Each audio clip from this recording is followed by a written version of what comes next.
Assalomu alaykum Gulxona kanali obunachilari.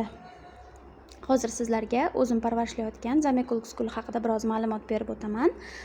Gulim o'sha oxirgi bir oy ichida tinmasdan yaproq chiqardi. Mana ko'rishingiz mumkin. Birinchisi, ikkinchisi, mana bu endi chiqib kelayotgan hali barglarini yozmadim. Uchinchisi va mana buni qarang. Mana bu yerda detkalari bor. 4-chi va mana bu yerda 5-chi detkalarini ko'rishingiz mumkin. Ko'pchilik obunachilar, gul shaydolari savol beradi. To'g'ri parvarishlash uchun nima qilish kerak? Birinchi o'rinda yaxshi yaproq chiqarmayapti, barg chiqarmayapti deb savol berishadi. E'tibor bering. Birinchi o'rinda to'g'ri idish va to'g'ri turpoq tanlashingiz kerak. Mana gulga nisbatan uni idishi qanaqa? O'zidan biroz katta bo'lgan idishni, biroz juda ham katta.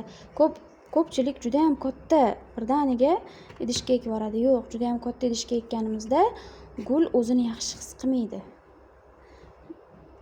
Uni qachonki mana bu ildizlari siqilganda o'zini yaxshi his qiladi va tepaga yangi yaproqlar chiqaradi. Va ikkinchi o'rinda bu turpog'i. E'tibor bering, gulimga universal tuproqga aralashtirib, mayda tosh, g'isht bo'laklarini ezib solganman. O'zim uyda bor tosh va mayda toshchalardan foydalanib va g'ishtni bo'lib solganman. Suv quyganimda suv drenash qismiga tez oqib ketadi. Shuning uchun ham gulim o'zini yaxshi his qilib, tez yangi barglar chiqaryapti. Yaqin shu bir oydan ko'proq, 1,5 oy ichida 3 ta 4 ta barg chiqarishga ulgurdi.